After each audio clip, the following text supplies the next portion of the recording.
Donc poursuivre notre étude des dons spirituels et nous avons vu la dernière fois, ou les dernières fois, que les dons spirituels qui étaient entièrement surnaturels venaient comme une conséquence du baptême dans le Saint-Esprit en réponse à la foi et à une recherche persévérante et ardente.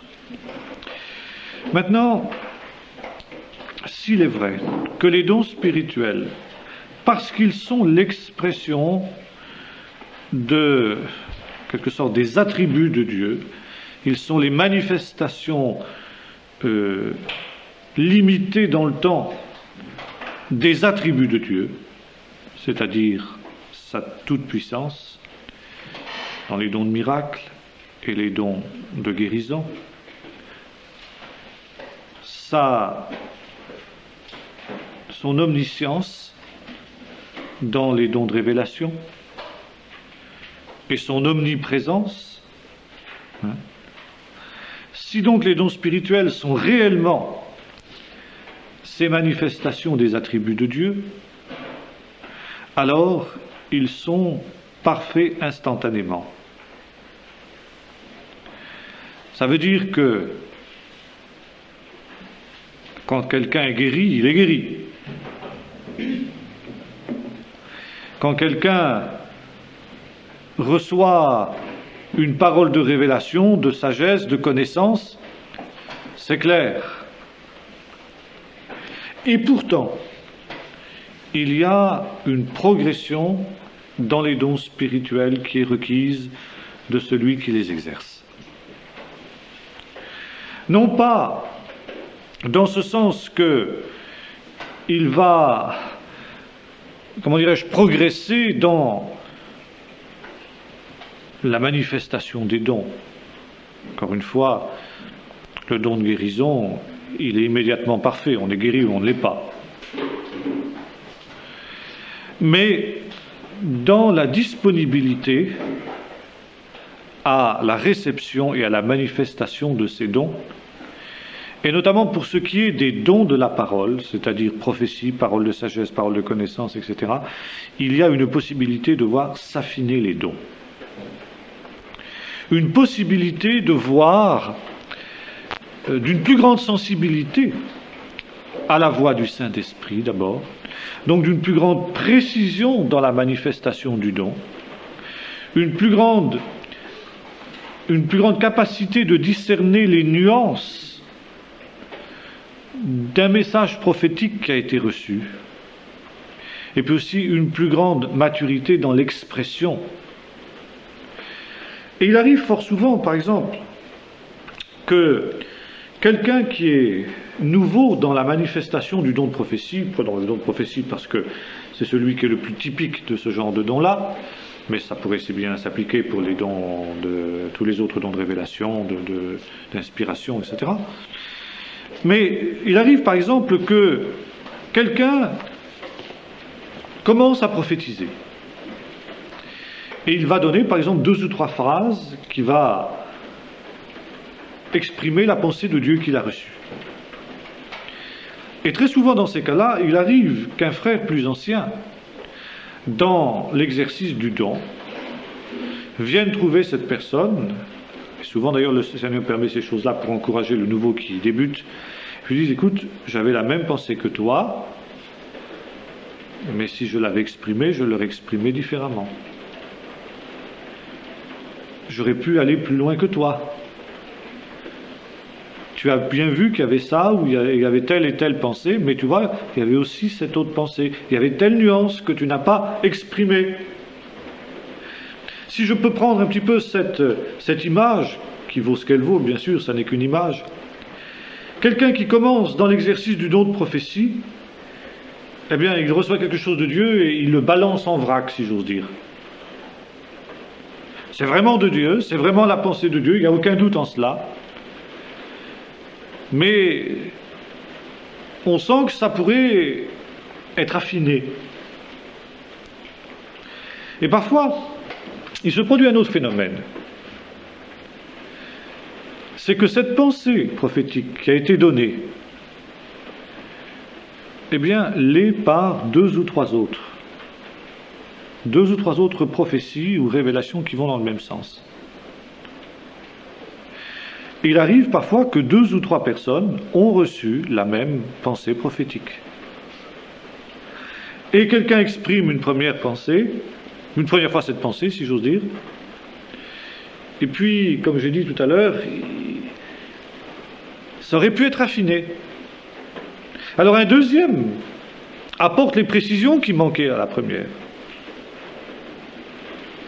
Et puis éventuellement même un troisième. Et là, l'apôtre Paul dit, bon, écoutez, maintenant, là, ça suffit, quoi. Parce que quand même, quand 3 ont prophétisé la même pensée, en principe, on a compris. Car il peut se produire des cas où tout le monde pourrait prophétiser la même chose. Il y a ce qu'on pourrait appeler parfois des nuages prophétiques qui descendent sur une assemblée. Et tout le monde pourrait prophétiser la même chose. Tout le monde. Et on voit ça, par exemple, dans le cas où Saül, vous vous souvenez, qui veut faire saisir Samuel, envoie des gens pour le saisir. Et puis ces gens-là, il y a l'Esprit de Dieu qui est à l'œuvre dans une réunion de prière qui se tient dans le lieu où est Samuel avec les fils des prophètes. Et quand les envoyés du roi rentrent, ils sont saisis par la nuée prophétique, ils se mettent à prophétiser. Et puis Saül envoie une deuxième troupe de gens, et puis ainsi de suite. Puis après, il vient lui-même, et lui-même est saisi par l'esprit prophétique. On connaît par exemple dans le réveil des Cévennes des cas de ce genre où la nuée prophétique était tellement puissante dans des réunions du désert qu'il y avait là-bas que les envoyés du roi qui venaient pour les arrêter ont été eux-mêmes saisis par l'esprit de prophétie, se sont mis à prophétiser, et puis ils n'ont pas pu accomplir leur mission. Alors dans ce cas-là, eh bien tout le monde pourrait exprimer la même pensée prophétique. Alors Paul dit, écoutez, bon, quand il y en a 3 qui l'ont donné, ça suffit, quoi, on a compris. Que 2 ou 3 parlent, et les autres discernent. Puisque les autres ont reçu la même pensée, ils peuvent dire, bah oui, amen, c'est vrai, on avait reçu la même pensée, bon, mais ça suffit. Et c'est dans ce sens-là qu'il faut comprendre, me semble-t-il, cette parole que l'on a parfois mal comprise dans les milieux pentecôtistes, où l'apôtre dit, pour ce qui est des prophètes, que 2 ou 3 parlent et que les autres jugent. Et cette parole a été mal comprise parce que dans certaines églises de Pentecôte, on en conclut que dans un culte ou dans une réunion de prière, il ne doit pas y avoir plus de 3 prophéties ou de 3 dons spirituels. Et je me souviens d'avoir assisté à des cultes où le pasteur, après la manifestation d'un premier don, dit « Ah !» pour que tout le monde sache bien. Puis au bout de quelques minutes, il y a un deuxième, 2, dit le pasteur. Et puis ensuite, il y a, au bout d'un temps, un troisième don spirituel. 3, stop, maintenant fini, terminé. Donc si quelqu'un a encore une pensée prophétique, eh bien, il la garde pour lui. Alors en général, on ne s'inquiète pas de savoir si... D'ailleurs, ces 3 qui ont été donnés étaient vraiment des pensées de Dieu, profondes, etc. Non, 3, terminé. Il est bien évident que ce n'est pas du tout dans ce sens-là qu'il faut comprendre ce texte de Paul, mais vraiment dans le sens où nous disons, n'est-ce pas, vous pouvez tous prophétiser successivement, dit l'apôtre Paul. Il y a des moments où tout le monde peut prophétiser, mais quand il y en a 3 qui ont donné la pensée prophétique, bon, toutes les nuances quand même ont été apportées. Celui qui n'a pas apporté les premières nuances, le deuxième l'a fait, et puis ce que le deuxième n'a pas fait, le troisième l'a fait quand même. Alors ça suffit, on lui passer à autre chose. Hein? Et c'est pourquoi, je disais, il faut grandir dans les dons. Il faut grandir, et dans ce sens qu'il y a aussi une pédagogie de Dieu dans ce niveau-là. Quand on commence à prophétiser, il arrive très souvent que, pour reprendre cette expression, cette image que j'ai souvent employée, Dieu parle avec un haut-parleur. Parce qu'on n'est pas habitué à entendre sa voix. Vous savez, c'est Samuel auquel le Seigneur parle, Samuel, Samuel, et puis Samuel, il ne comprend pas, il va voir Élie, et puis 3 fois la voix revient jusqu'à ce que Élie lui dise, tu diras la prochaine fois, eh bien, parle Seigneur, ton serviteur écoute. Là, c'est une voix audible. Samuel n'a pas encore entendu la voix de Dieu, il ne sait pas ce que c'est. Alors Dieu lui parle d'une manière audible. Et puis après, il nous est dit que Samuel ne laissait tomber à terre aucune des paroles de l'Éternel, il les serrait, il les gardait dans son cœur, n'est-ce pas? Et Dieu n'avait plus besoin d'employer un haut-parleur, car dans le fond, la volonté du Seigneur est celle-là. Quand on parle avec son ami, c'est rare qu'on ait besoin d'un haut-parleur. Hein. à moins que ce soit quelqu'un de sourd. Mais autrement, on parle, même parfois on peut chuchoter avec un ami, il y a des choses qu'on ne crie pas sur les toits.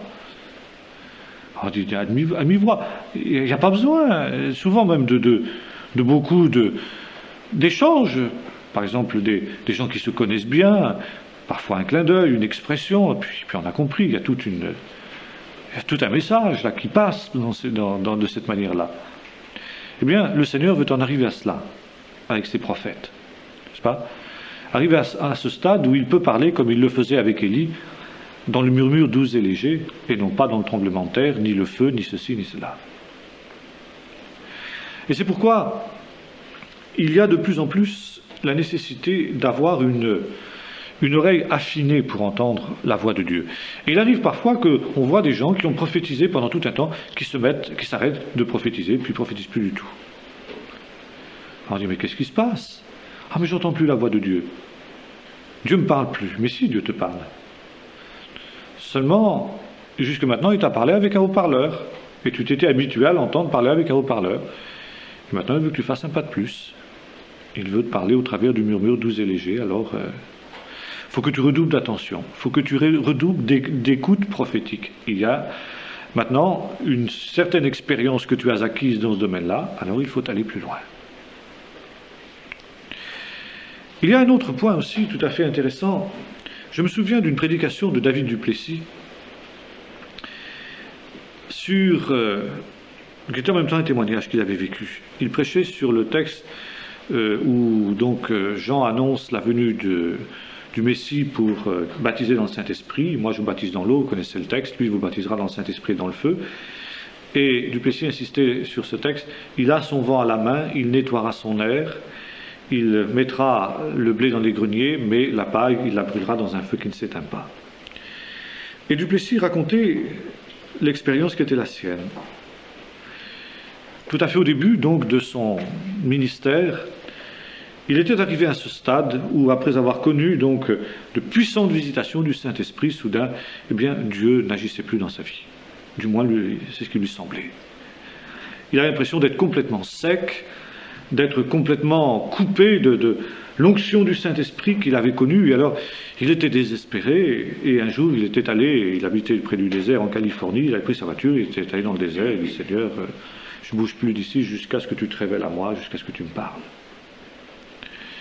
Et puis, un certain temps était passé, je ne me souviens plus, et soudain, la voix du Saint-Esprit s'était fait entendre dans son cœur, il lui avait dit, eh bien, il avait attiré son attention sur ce texte, il brûlera la paille dans un feu qui ne s'éteint pas, et je suis en train de faire ça. Je suis en train de brûler la paille dans ta vie. Et à ce moment-là, il avait eu trois visions qui s'étaient superposées les unes après les autres, comme ça. Il avait vu soudain un champ de blé en herbe, vert, comme de l'herbe. Il y avait deux hommes qui étaient là, et l'un demandait à l'autre, il disait, qu'est-ce que c'est ça? Et le deuxième, il disait, ça c'est du blé. Donc, la vision disparaissait. Et à la première vision se substituait une deuxième vision. Le blé était mûr cette fois-ci. On voyait nettement les épis qui étaient là, le grain qui était monté. Et il y avait les mêmes deux hommes qui étaient là. Et à nouveau, le premier demande au second, qu'est-ce que c'est? Et il dit, ça c'est du blé. Il dit, mais c'est le même que celui que j'ai vu il y a quelques mois? Oui, lui disait le deuxième homme, c'est le même. Et la vision disparaissait. Et puis il y avait une troisième vision, le blé était coupé, il était dans des sacs. Vous voyez des grands sacs comme ça, lourds, n'est-ce pas, immobiles, stables qui étaient là. Et puis le blé qui était complètement dépouillé de sa balle, était là, prêt à être employé. Et les deux hommes étaient là. Et le premier demande au deuxième, qu'est-ce que c'est? Et le deuxième lui dit, eh bien ceci, c'est cela. C'est la même chose que ce que tu as vu. En anglais, ça fait un petit peu différent. En français, ceci, c'est cela, ça ne rend pas très bien. C'est la même chose. Et puis la vision s'est arrêtée. Et Duplessis nous expliquait qu'il avait compris une grande vérité ce soir-là. il avait compris justement toute cette œuvre où le Seigneur brûle la paille. Il brûlera la paille dans un feu qui ne s'éteint pas. Et ces trois visions étaient tout à fait caractéristiques. C'était en quelque sorte trois stades de l'œuvre du Saint-Esprit dans une vie. Le premier stade, où le blé est en herbe, il n'y a pas de fruits, il n'y a que de l'herbe en quelque sorte. Et puis le deuxième stade, où le fruit est mûr, mais il est enveloppé de paille. Et alors cette paille est très utile. Parce que sans la paille, le grain de blé n'arrivera jamais à maturité. Et puis il y a le troisième stade, où le blé est complètement arrivé à maturité, on le coupe, on le met dans des sacs et il est prêt. Il est prêt à être consommé. Et Duplessis disait que il y a tout un temps où le Seigneur permet que dans nos vies, dans notre expérience spirituelle, se côtoient le blé, le bon grain et la paille. Alors, il dit, le but, c'est pas la paille. On ne peut pas l'utiliser, la paille. Mais sans la paille, il n'y aura pas de grain. Il faut que les deux réalités croissent ensemble pendant tout un temps. Et ce n'est qu'à partir du moment où on a atteint une certaine maturité que le Seigneur lui-même coupe. Et alors il mettait en garde les prédicateurs, il disait quelquefois les prédicateurs font l'œuvre du Seigneur. Ils veulent couper la paille, enlever la paille, brûler la paille avant que le grain ne soit arrivé à maturité, et puis le grain n'arrivera jamais à maturité. Et il reprenait alors le texte de Paul, rechercher les dons les meilleurs. Et les dons les meilleurs, c'est les dons de prophétie, les dons de révélation, la sagesse, la connaissance, toutes ces choses-là. Mais il disait, si on n'a pas commencé par les petits dons, notamment par le parler en langue, par des choses qui semblent inutiles, car la paille dont il est question, c'est pas quelque chose de mauvais, c'est pas le péché. C'est les choses qui ont fait leur temps, qui sont pour un temps, et qui ne sont pas finalement le grain que l'on recherche, mais qui sont autour. Alors il disait par exemple, un certain nombre de chrétiens se demandent pourquoi parler en langue. À quoi ça sert? C'est comme de la paille, disait-il. Mais si on ne laisse pas s'épanouir ce grain-là, cette paille-là, si on ne donne pas, si on n'encourage pas le peuple de Dieu à user de ce moyen d'édification, de s'approcher de Dieu qu'est le don des langues, il ne faut pas s'attendre à voir éclore ensuite ce qu'on recherche, le grain, c'est-à-dire les dons de prophétie, les dons de sagesse, les dons de connaissance et toutes ces choses-là. Et il y a un temps où effectivement, d'une manière normale, on est moins en quelque sorte visité par l'esprit qui nous pousse à parler en langue ou à chanter en langue. Mais ça, c'est quand le Seigneur décide, quand le grain est arrivé à maturité, et alors là, on est mûr pour la manifestation des dons les plus importants. Et c'est pourquoi il y a toute cette maturation, il y a toute cette croissance dans les choses de l'esprit qui est l'œuvre de toute une vie. Et c'est pourquoi il ne nous faut pas négliger, disait-il, ce qui nous semble être la paille, ce qui nous semble être inutile, ce qui n'est pas ce que nous recherchons. Mais le Seigneur permet que cela soit, parce que sans cela, sans la paille, il n'y aura pas de grain qui arrivera à maturité. Alors, voilà quelques généralités, si vous voulez, pour introduire maintenant l'étude analytique des dons spirituels. Les dons spirituels sont, comme nous l'avons vu, au nombre de 9. Du moins tels qu'ils apparaissent dans la liste qui nous est donnée dans la première épître aux Corinthiens, chapitre 12. Ailleurs, il est vrai, les charismes sont aussi cités, et il y a des choses un peu différentes qui nous sont données. Il est question, par exemple, des dons de gouverner, des dons de secourir, des choses qui semblent plus dans le domaine, si vous voulez, des capacités naturelles. Et certains ont mis en doute le bien fondé, de, dirais-je, la doctrine pentecôtiste traditionnelle qui consiste à privilégier cette liste d'1 Corinthiens 12. Je ne pense pas néanmoins que ce soit une erreur de le faire, car je ne pense pas que Paul ici fasse autre chose qu'une liste qui est véritablement normative de ce que l'on peut considérer d'une manière certaine comme les charismes au sens où Paul les décrit dans ce texte-là. Ce qui ne veut pas dire qu'il n'y a pas d'autres activités qui sont inspirées par le Saint-Esprit, justement ces dons de gouvernement, ces dons de secourir, qui correspondent d'ailleurs beaucoup plus à des ministères, comme nous aurons l'occasion de voir dans la suite de ces études, le don de gouverner correspondant au ministère d'ancien et le don de secourir correspondant au ministère de diacre. Il y a le don de donner aussi, c'est amusant, je me souviens d'une vieille chrétienne dans le Nord qui était pingre comme pas deux et qui disait qu'elle n'avait pas reçu de Dieu le don de donner. C'était tout à fait intéressant à ce niveau-là. Non, le don de secourir correspond au ministère de diacre. Donc ici, nous avons quelque chose d'un petit peu différent.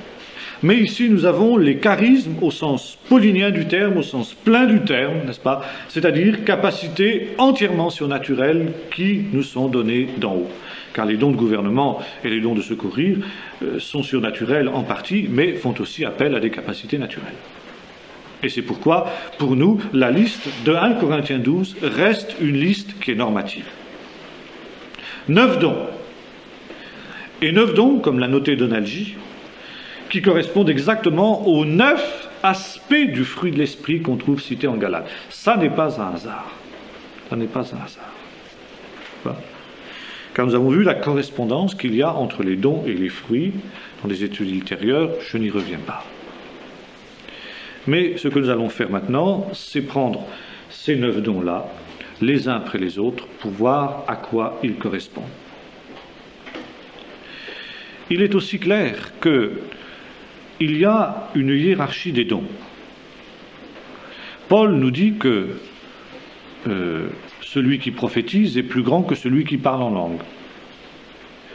Ce qui nous montre que le don de prophétie est supérieur au don des langues. Et donc il y a une hiérarchie des dons. Et les 9 dons sont cités justement par ordre d'importance. Les dons les plus importants viennent les premiers, et les dons les moins importants viennent les derniers, et il n'est donc pas étonnant de trouver le dernier des dons, c'est-à-dire le don des langues. Le don des langues, le premier que le croyant baptisé du Saint-Esprit reçoit, est manifestement le plus petit des dons. À l'inverse, la parole de sagesse, qui est le premier don cité, est le plus grand. Deuxième remarque sur cette liste des dons spirituels d'1 Corinthiens 12, c'est que les dons sont aussi classés par nature. Il y a les dons de révélation et il y a les dons de puissance.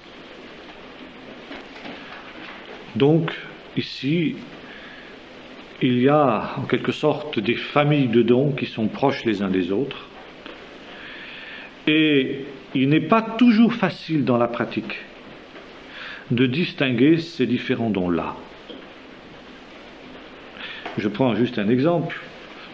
En général, on classe dans l'esprit des membres d'église moyens, si j'ose dire, ils classent indifféremment sous le terme de prophétie des paroles de sagesse, des paroles de connaissance et la prophétie au sens strict du terme. Encore une fois, dans la pratique, il n'est pas toujours facile de faire la différence entre les différents dons parce que il y a parfois des dons qui sont proches et qui s'interpénètrent. C'est compréhensible. L'Esprit du Seigneur n'est pas quelque chose qui agit selon des rails rigides, n'est-ce pas? Il y a une grande liberté de l'esprit est libre, mais pour la commodité, pour la compréhension, Paul a divisé ces dons en 9 pour que nous comprenions bien. Et ça, Paul était inspiré quand il le faisait. Donc le Saint-Esprit a voulu que tout cela soit rassemblé autour de ces 9 dons.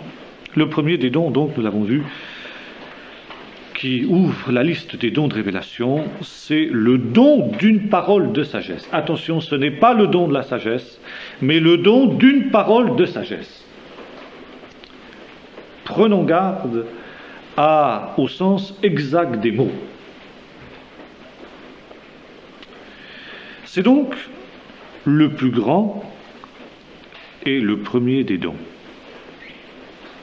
Avant de dire ce qu'est le don d'une parole de sagesse, disons ce qu'il n'est pas. Le don d'une parole de sagesse n'est pas une manifestation de la sagesse humaine. Vous avez des personnes qui ont un certain bon sens, une sagesse humaine, et de telles personnes sont très précieuses dans l'œuvre de Dieu. Et il ne nous faudrait pas, sous prétexte que la parole de sagesse est autre chose que cela, il ne faudrait pas que nous méprisions ou que nous négligions une sagesse naturelle que les uns ou les autres peuvent avoir reçue. Mais sans nier la valeur de cette sagesse humaine, il nous faut dire que le don d'une parole de sagesse n'est pas la sagesse humaine.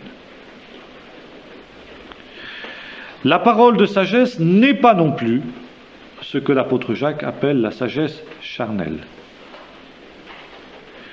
Car il existe une sagesse charnelle, nous dit l'apôtre Jacques dans son épître.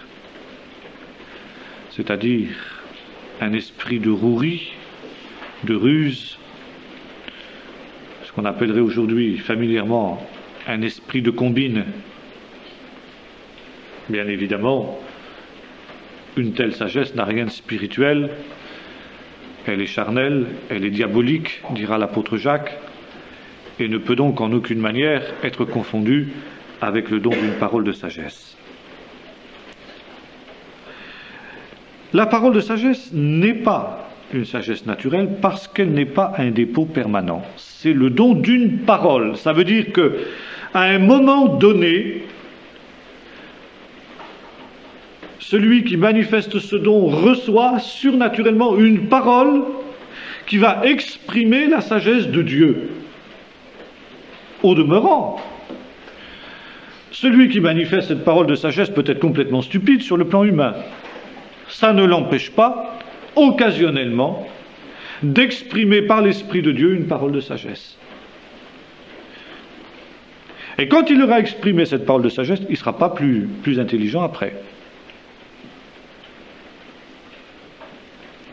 Et puis, un temps passera, et puis 1 mois, 2 mois, 2 ans, 3 ans après, il donnera une autre parole de sagesse. Ça n'a rien à voir avec sa plus ou moins grande sagesse. C'est la manifestation ponctuelle de la sagesse de Dieu. Qu'est-ce que la sagesse ? Vous savez, la sagesse, c'est quelque chose de très important dans la parole de Dieu, notamment dans l'Ancien Testament. Il y a dans le livre des Proverbes un hymne à la sagesse qui dit que c'est par elle que le Seigneur a créé le monde, qu'elle était au commencement avec Dieu, qu'elle était là, préexistant à toute chose. Il y a une véritable personnification de la sagesse, une hypostase de la sagesse, comme diraient les Grecs.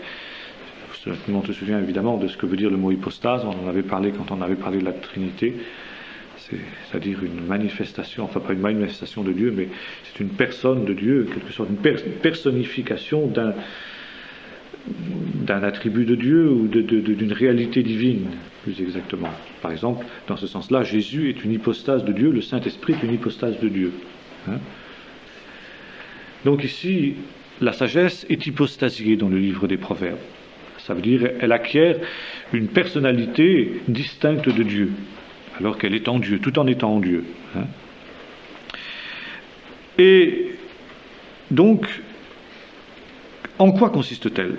Le livre des Proverbes, chapitre 4, verset 7, nous le dit. Par elle, Dieu a créé le monde, et par l'intelligence, il le dirige. La sagesse est donc cette capacité divine, cet attribut divin de conduire les choses selon son plan, de faire contribuer toute chose à son plan. Et la parole de sagesse, le don d'une parole de sagesse, c'est la révélation du plan de Dieu, la révélation surnaturelle du plan de Dieu. C'est la réponse à l'homme qui s'interroge et qui déclare et qui demande, Seigneur, je vois plus clair. Là, qu'est-ce qu'il faut faire dans cette situation-là, là vraiment, je comprends plus. Tu vois, j'ai essayé de réfléchir avec bon sens, j'ai essayé, on a discuté longtemps, mais c'est tellement complexe, c'est tellement embrouillé ce problème-là, que franchement, on n'y voit pas clair.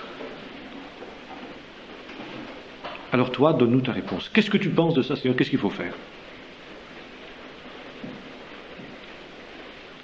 Je prends juste un exemple biblique. Vous vous souvenez de cette bataille où le roi Josaphat s'était trouvé attaqué par ses ennemis qui venaient du désert de Juda, les Moabites, les Édomites, les Arabes, tout ça. Bon, une immense coalition contre lui, on vient de voir. Et le roi Josaphat est complètement découragé. Il rassemble immédiatement tout le peuple, les prêtres, les lévites, et puis on a prié. Seigneur, là, nous sommes dans une grande détresse. Et nous avons le compte-rendu de la prière de Josaphat. Nous sommes dans une grande détresse, nos ennemis nous entourent de toutes parts, qu'est-ce qu'il faut faire? Et je dis, à ce moment-là, l'Esprit du Seigneur saisit un des Lévites qui était là, et il prophétise. Il dit, voilà, n'ayez pas peur, roi de Juda, et vous, peuple de Juda, n'ayez pas peur. Vos ennemis, eh bien c'est fait, je les ai vaincus. Hein. La victoire est donnée. Voilà ce que vous ferez demain matin, vous sortirez. Mais en ordre de bataille, c'est vrai, mais pas l'ordre de bataille habituel. Les Lévites, portant l'arche de l'Alliance, sonnant des trompettes, iront au devant. Vous chanterez les louanges de Dieu, vous n'aurez pas à combattre, le Seigneur combattra pour vous, vous aurez la victoire. Ça, c'est une parole de sagesse. Et comment cette parole de sagesse vient-elle? Eh bien, elle peut venir sous la forme d'une prophétie. Et c'est là que je disais tout à l'heure, parfois, on appelle prophétie ce qu'on devrait appeler une parole de sagesse. Une prophétie qui dit, eh bien voilà ton problème, tu es dans telle et telle situation, tu t'interroges, tu es dans le désarroi, dans la perplexité, et voilà ce que le Seigneur te dit, tu vas faire ceci, tu vas faire cela. Et puis tu verras la main de Dieu quand tu feras ceci et cela. Eh bien ça, c'est une parole de sagesse, c'est pas une prophétie, c'est plus qu'une prophétie, c'est aussi une prophétie, mais c'est plus qu'une prophétie, c'est une parole de sagesse. Mais la parole de sagesse peut venir d'une manière différente également. Et parfois, vous savez, il nous arrive de rechercher une parole de sagesse. Il arrive parfois qu'un frère vienne vers moi, disant, ben voilà, j'ai un problème, etc. On réfléchit, on s'interroge. Et là, on dit, bah, faut le conseil de Dieu, là. Là, c'est trop complexe, il ne faut pas se tromper, il faut le conseil de Dieu. Et alors, les frères qui ont l'habitude de prophétiser se rassemblent. En général, j'évite de leur dire le problème, justement, pour que ce soit bien sûr, quand la réponse de Dieu est donnée, que c'est véritablement de Dieu. Et puis, très souvent, il arrive que le Seigneur donne une réponse, qui est une parole de sagesse. Nous avons vu à de multiples reprises le Seigneur répond de cette manière-là, et il est fait confirmer que c'était bien une parole de Dieu. Alors ça, c'est évidemment quelque chose d'extrêmement précieux. Mais ça peut venir aussi d'une manière différente, où il n'y a pas eu de prophétie pendant le moment de prière, mais un frère dit, tiens, je sais pas, moi, dans le moment de prière, j'ai pensé ceci, ou j'ai eu à cœur cela. Et puis il exprime simplement, comme je vous parle ici. On dit, mais oui, mais c'est ça. C'est une parole de Dieu. C'est la réponse. Et puis si en plus de ça, le frère qui dit ça ne connaissait pas la situation, c'est d'autant plus clair. Et même à la limite, la parole de sagesse peut venir dans une conversation, comme celle-là, simplement. Soudain, quelqu'un se met à dire quelque chose, et puis on dit, mais c'est vrai, mais ça c'est une parole de Dieu, c'est vraiment de Dieu ça. Voilà la réponse dont on avait besoin.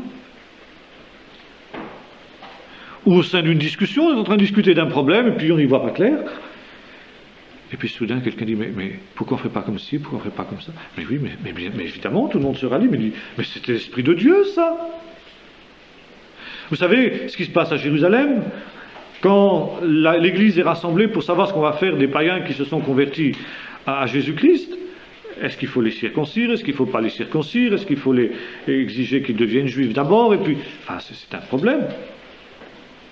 Puis soudain, Jacques se lève et dit, écoutez, voilà, j'ai entendu les discussions des uns et des autres, voilà ce qu'a dit Pierre, voilà ce qu'a dit Paul, voilà, mais voilà ce qui me semble. On va simplement demander aux païens un certain nombre de choses, n'est-ce pas? Et puis, pas exiger de porter un joug que ni nous ni nos pères n'ont pu porter. Et puis tout le monde dit, mais c'est vrai, c'est magnifique, c'est de Dieu, c'est la réponse de Dieu. Et ils écrivent en disant, il a semblé bon au Saint-Esprit et à nous. Hein? Ça, c'est une parole de sagesse. Et Dieu est capable de révéler justement le problème, et en même temps, il apporte la solution. Et il dit, bien voilà moi ce que je vais faire. Voilà comment je vais faire, moi. Et voilà ce que vous allez faire dans cette affaire. Alors là, on a affaire à une parole de sagesse.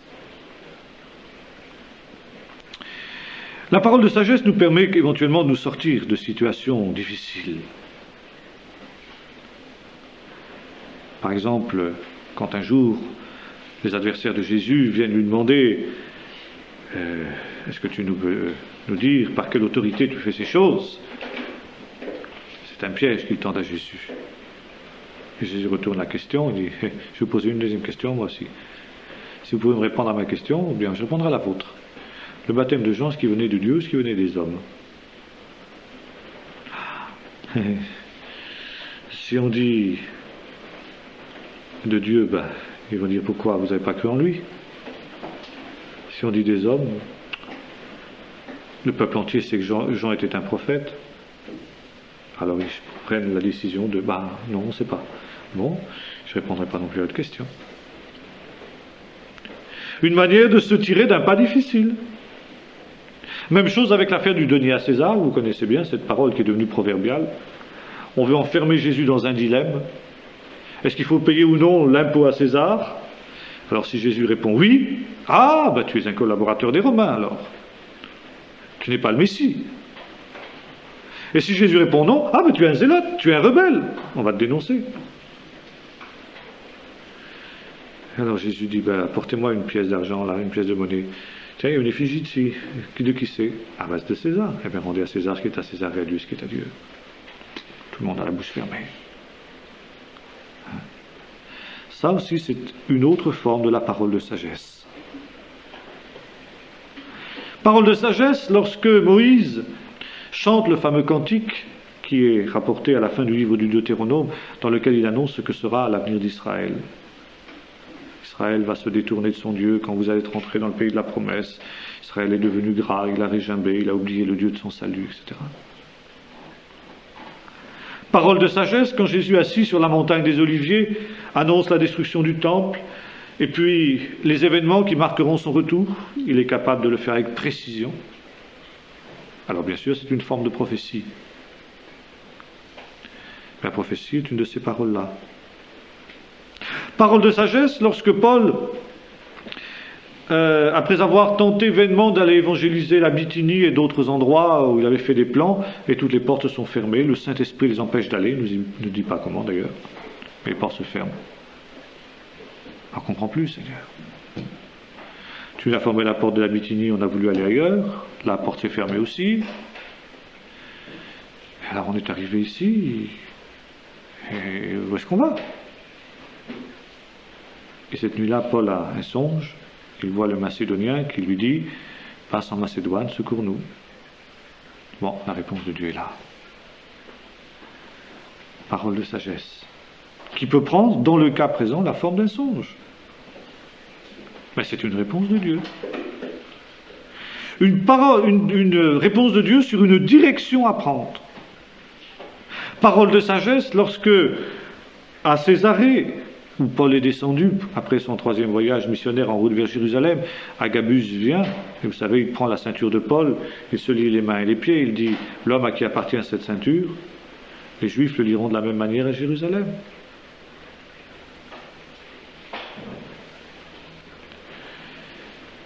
Parole de sagesse que la prophétie d'Enoch. Et quelle parole de sagesse, telle qu'elle nous est rapportée dans Jude, où Enoch annonce non seulement le déluge qui doit venir, sinon de sa génération, du moins 2 ou 3 générations après lui, et puis il annonce aussi la fin des temps. Parole de sagesse, lorsque Joseph explique le songe du Pharaon, et que sont annoncées les 7 années de famine et les 7 années d'abondance d'abord, et puis ce qui doit être fait. Parole de sagesse, lorsque Daniel annonce la ruine de Babylone au roi Nebuchadnezzar, etc. Enfin, on peut trouver des multiples exemples dans la parole de Dieu, tant dans l'Ancien que dans le Nouveau Testament. Alors, on voit ici que la parole de sagesse est un don que l'on doit logiquement trouver dans le ministère du prophète. C'est le don qui caractérise le prophète. Bien entendu, ce n'est pas parce que quelqu'un aura un don une parole de sagesse qu'il sera obligatoirement prophète, mais on imagine mal un ministère de prophète qui soit dépourvu de ce don-là. Alors ici, le problème, bien souvent, vient de l'interprétation. Parfois, il y a des directions prophétiques qui tournent au fiasco. Parce que, justement, là, ce n'est pas que la parole de sagesse était erronée, mais c'est l'interprétation, l'usage qu'on en a fait. Parfois, il y a certains qui retiennent la promesse de Dieu et puis qui oublient les conditions. Et bien entendu, dans la mesure où ils ne remplissent pas les conditions qui avaient été données à la parole de sagesse, eh bien automatiquement la parole ne s'accomplit pas. Il y a ceux qui hésitent et qui n'entrent pas dans le plan de Dieu à temps, et puis qui se rendent compte que c'est trop tard. Et c'est pourquoi il faut faire attention, quand on a reçu une parole de sagesse, de bien comprendre ce que le Seigneur veut, ce que le Seigneur entend par là, et ne pas se tromper. Il y en a qui partent comme des fusées stratosphériques à partir du moment où ils ont reçu une parole de sagesse, puis qui n'ont pas pris le soin de bien comprendre et de bien analyser chaque détail de ce qui avait été dit, et de bien s'appliquer à comprendre ce que le Seigneur voulait dire. Le deuxième don de révélation qui vient immédiatement après la parole de sagesse, c'est le don d'une parole de connaissance. Bien, là aussi, il nous faut comprendre ce que la parole de connaissance n'est pas. Nous n'avons pas ici affaire à une connaissance humaine. Ça n'a rien à voir avec la théologie. Vous avez un certain nombre de gens qui s'imaginent que la connaissance, c'est justement la théologie. Ça n'a rien à voir. Je ne dis pas que l'étude intellectuelle, la connaissance intellectuelle dans le domaine des choses de Dieu est négligeable, loin de là. Et c'était effectivement quelque chose qui a parfois été reproché avec raison aux pentecôtistes. De dire, du moment que nous avons la direction du Saint-Esprit, nous n'avons pas besoin de réfléchir avec notre intelligence. La Bible nous montre le contraire. Tu aimeras le Seigneur ton Dieu de tout ton cœur, de toute ton âme, de toute ta force et de toute ta pensée. Il y a donc une réflexion biblique et intellectuelle qui s'impose sur les choses de Dieu. Mais, quelque important que soit cet aspect, cette connaissance-là, connaissance qui d'ailleurs peut, si l'on y prend garde, dit l'apôtre Paul, conduire à un orgueil qui enfle, et qui est une connaissance aussi comme la sagesse dont nous parlions tout à l'heure, la sagesse charnelle et diabolique, peut aboutir au même résultat. Mais ici, nous avons affaire à une parole de connaissance. Une parole, donc, qui exprime ponctuellement la connaissance de Dieu, la toute connaissance de Dieu, on dirait l'omniscience de Dieu. Soudain, l'omniscience de Dieu est manifestée. Et la parole de connaissance, c'est la révélation des choses cachées dans le cœur de l'homme ou cachées les secrets de Dieu. Les secrets du cœur sont révélés, sont mis à nu. J'ai évoqué il y a quelque temps l'aventure du pasteur Barat, le pionnier, l'apôtre de la Pentecôte européenne, n'est-ce pas, qui, entrant dans la petite église de la rue Azusa à Los Angeles, a vu soudain un homme venir vers lui, parlant en norvégien, sa langue maternelle, enfin pas sa langue maternelle parce qu'il était anglais à vrai dire, et puis en train de lui dire tu es venu ici, etc., non pas de toi-même, tu es ici dans le plan de Dieu parce que je t'y ai conduit, parce que je vais te faire découvrir quelque chose, etc. Bon, il est évident que ce brave frère qui parlait norvégien, croyant parler en langue d'ailleurs, n'est-ce pas, ignorait tout de ce qu'il était en train de dire. Il ne connaissait pas ce Barat plus que lui ne le connaissait. Mais il y avait ici une parole de connaissance. Dieu révélait les secrets cachés des cœurs. Je me souviens d'une autre expérience aussi, d'un professeur de grec, ça s'est passé à Brest justement, professeur de grec, qui était venu dans une des réunions là-bas, où il y avait le frère décédé, vous savez, qui, tant que je me souvienne, qui avait une expérience là, de vie après la vie. On a relaté ça dans l'expérience, enfin, peu importe. Et il s'est mis à parler grec, sans savoir qu'il le faisait d'ailleurs. Le professeur de grec était bouleversé parce que ce frère était en train d'expliquer en grec tout ce qu'était sa vie. Comme il l'a dit après, il était bien content que sa femme ne comprenne pas le grec. Et que personne d'autre comprenne le grec. Mais il était quand même tellement troublé qu'à la fin, il vient voir le pasteur et dit je voudrais rencontrer le professeur de grec là, qui a parlé tout à l'heure. Le pasteur dit mais professeur de grec, on n'a personne ici. Si, le monsieur qui a parlé grec tout à l'heure, là, qui a fait une prière en grec. Il y a quelqu'un qui a parlé grec ici? Mais enfin, mais non, je ne savais pas. Il a été convaincu. Il s'est converti à la suite de ça. C'est une parole de connaissance. Bon, nous avons de nombreux exemples de cela. J'évoquais, je crois, une des dernières fois, de nos dernières études, l'aventure qui était arrivée à Butler, avec ce prédicateur qui était venu dans ses troupeaux, dans l'école biblique où il était professeur, qui se donnait comme un ancien catholique, qui avait une histoire absolument bouleversante, etc., et qui en fait n'était qu'un vulgaire escroc. Et au cours d'une réunion, vous vous souvenez comment Butler avait senti l'Esprit du Seigneur qui lui demandait de se dresser alors que cet homme était en train de prêcher, de l'interrompre et de lui dire eh bien vous êtes un imposteur, et de dire devant tout le monde vous êtes un imposteur, vous n'avez jamais été prêtre catholique, vous n'avez jamais été ceci, vous n'avez jamais été cela. Et comme le disait Donald J., la parole de connaissance, si elle n'est pas accompagnée du fruit de l'esprit, peut faire de terribles dégâts. Si la parole de connaissance n'est pas accompagnée de l'amour, eh bien on voit tout de suite comment ça peut être absolument destructeur. Et c'est pourquoi Butler, qui lui justement avait cette sagesse des hommes de Dieu, n'avait pas voulu faire cette chose terrible. Il disait, si je me trompe, je peux ruiner le ministère de ce frère, etc. Et puis, le froid que ça va jeter dans cette assemblée, enfin, vous voyez tout ce qu'on peut dire.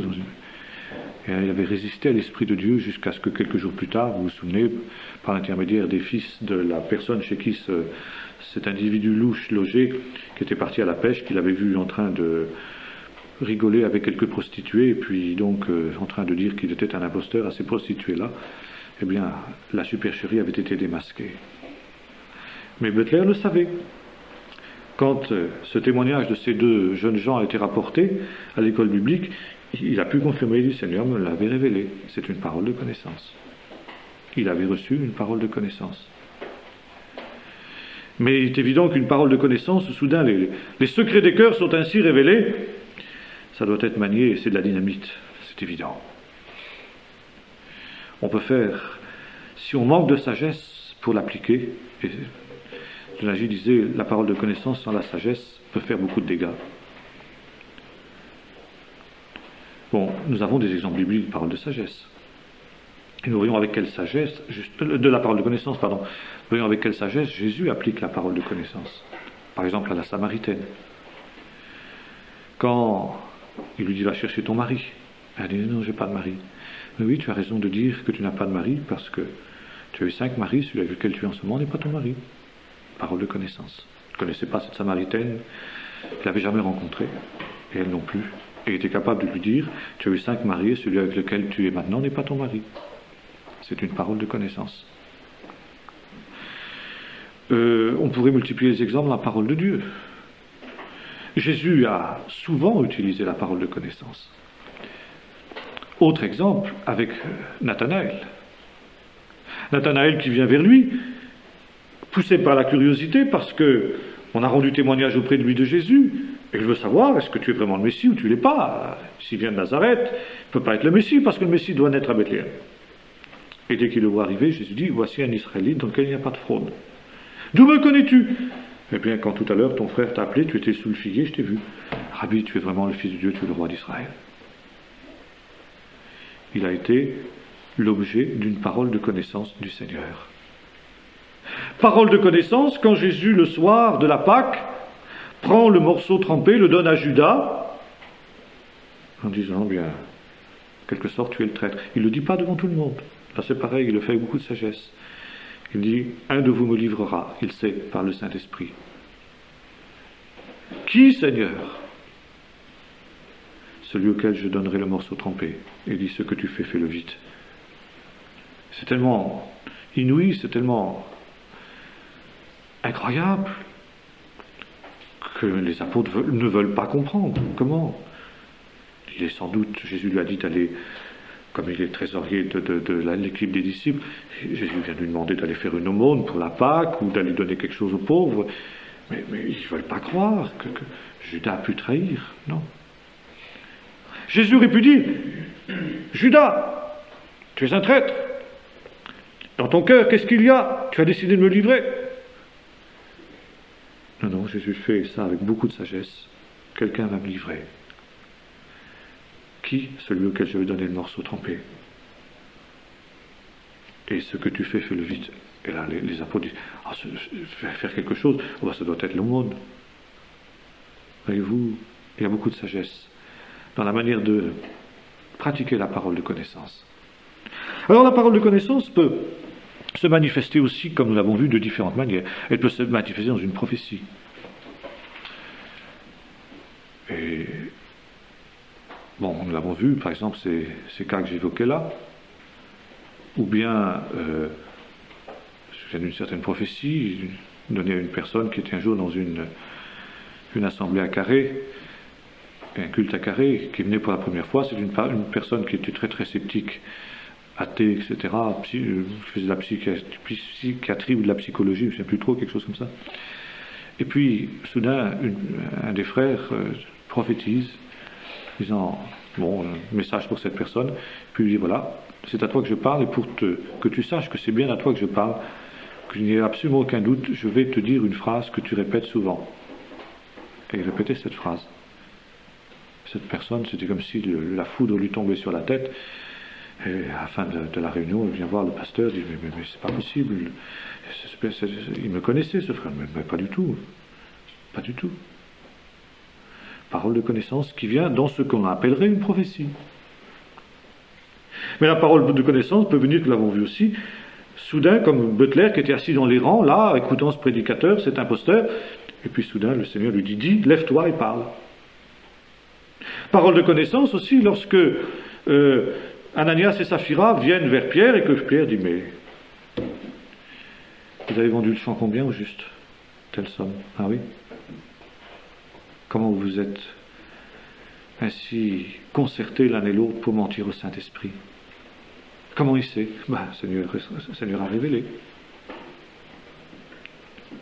Ça peut venir donc comme ça dans la conversation courante. Et il est évident que la parole de connaissance amène la crainte de Dieu. Nous sommes ici loin de la connaissance humaine, théologique, philosophique. Mais nous sommes vraiment dans le domaine d'une révélation. Mais la révélation peut porter aussi sur des événements du monde. Quand Agabus vient à Antioche et qu'il dit voilà, il va y avoir une famine qui va remplir toute la terre. Terminé. Moi, Agabus, j'ai donné mon message. Qu'est-ce qu'il faut faire, Agabus? Ça, c'est plus mon problème.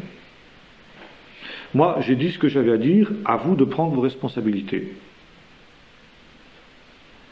Et il faut très attention parfois de demander à des prophètes plus que ce qu'ils sont capables de donner. Moi, j'ai reçu simplement cette pensée, il va y avoir une grande famine. Maintenant, faites-en ce que vous voulez. Moi, Agabus, je ne suis pas un des anciens d'Antioche. Je ne suis pas un apôtre, je ne suis pas quelqu'un qui a une responsabilité dans cette église d'Antioche. Que les anciens, que les responsables de l'église prennent leurs responsabilités. Alors ils décident d'envoyer des secours aux frères qui sont en Judée. Et de fait, la famine arrive quelques années plus tard sous Claude. Voyez-vous, à l'inverse de la parole de sagesse qui dit, voilà ce qu'il faut faire, voilà ce que Dieu veut que vous fassiez, la parole de connaissance révèle les choses. Et maintenant, vous en faites ce que vous voulez. Le Seigneur vous avertit de ce qu'il va y avoir, ou le Seigneur vous avertit de ce qui est.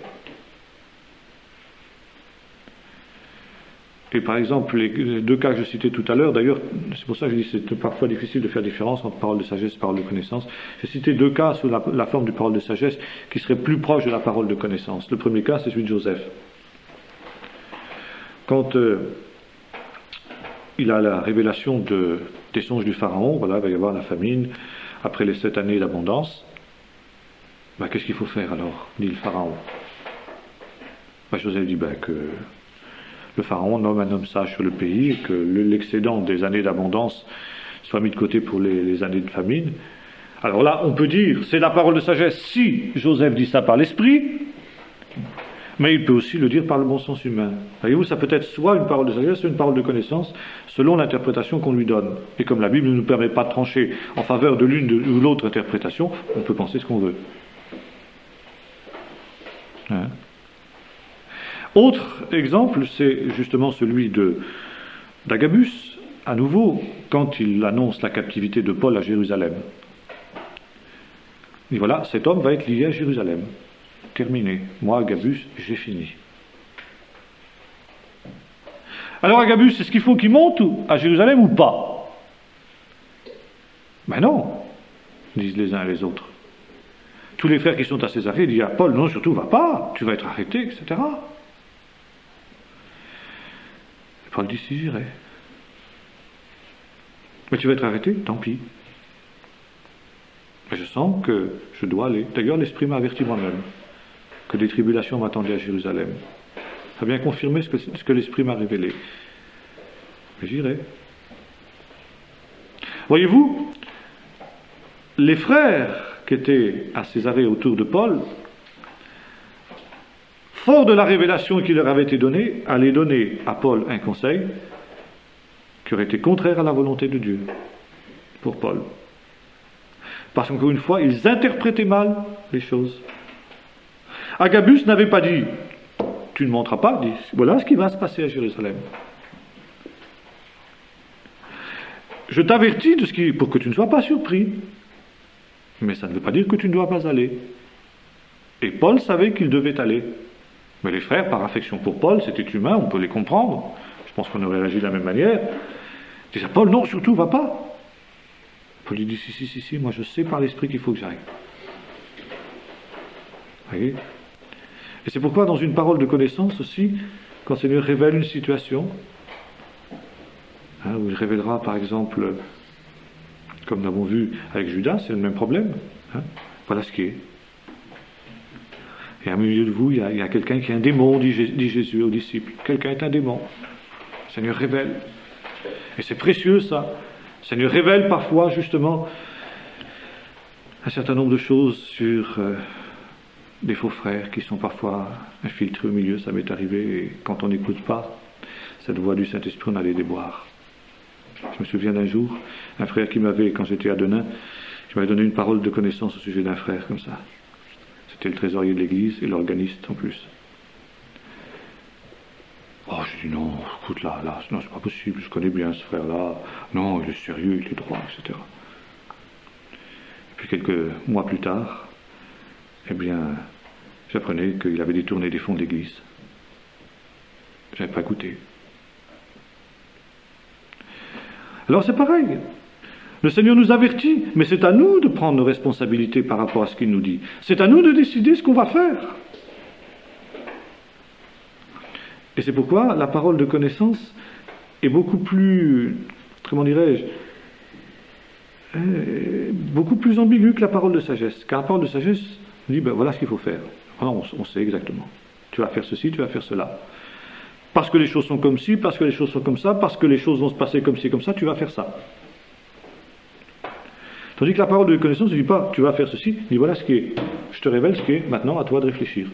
Prends tes décisions. En priant, certainement. Mais finalement, il y a une décision à prendre. Alors on comprend que ce sont des dons extrêmement importants que ces paroles de sagesse et de connaissance. Ce sont, en fait, les deux dons les plus importants. Non pas obligatoirement toujours les plus spectaculaires, et c'est pourquoi justement dans la manifestation de ces dons, on doit se garder aussi de vouloir faire du spectaculaire avec ces choses-là. J'ai parfois des prédicateurs essayer de faire justement des paroles de connaissance comme ça. Je me souviens d'une assemblée où il y avait 200-300 personnes, et puis soudain le prédicateur avec un air inspiré, qui était d'ailleurs un escroc aussi, on l'a su après, dit « Le Seigneur me révèle qu'il y a ici des gens qui souffrent d'asthme. » Il y a un ou deux gars qui se sont levés, forcément sur 200-300 personnes, c'était à peu près sûr de trouver quelqu'un qui aurait de l'asthme. Après, le Seigneur me révèle ici qu'il y a des foyers divisés, que ces frères-là s'approchent, et puis j'ai prié pour eux. Alors les 2-3 mal mariés du coin se sont levés, bien évidemment, c'était à peu près sûr d'en trouver.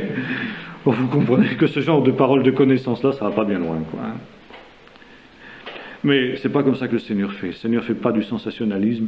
Il n'avait pas attendu que toute la ville de Sichar soit rassemblée autour de la Samaritaine pour dire « Voyez, je sais que cette femme-là, elle a eu 5 maris, celui avec lequel... » Non, le Seigneur fait pas comme ça. Pas de spectaculaire, pas de cirque, pas de spectacle. Alors, parfois, bien sûr, ça c'est spectaculaire. Si Butler avait fait ce que le Seigneur lui avait demandé, s'il s'était levé, s'il avait interrompu l'escroc, ça aurait été spectaculaire. Mais c'est quand même exceptionnel que le Seigneur agisse comme ça. Alors, Paul disait, aspirez aux dons les meilleurs. Ce sont les dons les meilleurs. C'est précisément le grain qu'il nous faut rechercher, dont parlait Duplessis. Mais pour que le grain arrive à maturité, il faut parfois qu'il y ait beaucoup de paille autour. Eh bien, recherchons ces dons les meilleurs, mais ne négligeons pas les autres, les dons plus petits, qui nous permettront justement d'accéder aux dons les meilleurs et de